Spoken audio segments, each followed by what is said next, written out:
Hi guys, it's Palm Tom here. We're back with another great recipe. Today we're going to be making bruschetta.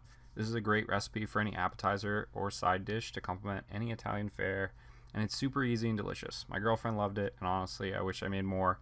So let's get right into the ingredients. 1 baguette, 2 tomatoes, a half red onion, 3 tablespoons of olive oil, fresh parsley, and minced garlic. Now for the prep. First, we're going to cut our baguette. As you see me doing here, I'm leaving about a ½ inch thickness.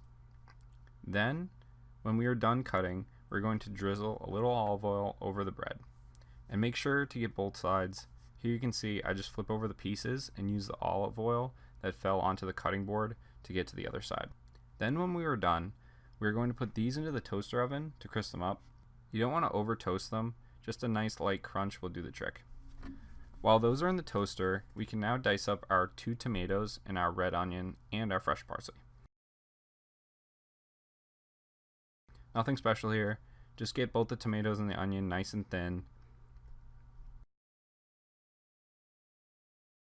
Now we can add those ingredients to our mixing bowl and season with salt, pepper, minced garlic, and a dash of olive oil.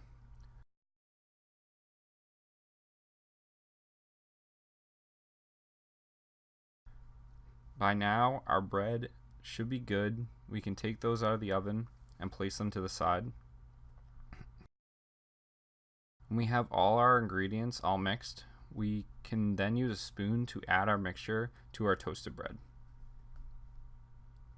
And finally, when all of that is put together, we just want to add a dash of balsamic vinaigrette to each serving of the bruschetta. And be careful here because the balsamic that I used came out kind of quick.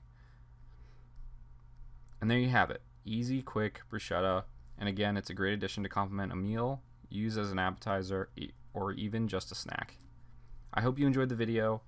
If you did, feel free to lightly tap that like button, or if you want more great and easy recipes, hit that sub button as hard as you can without breaking your keyboard or screen.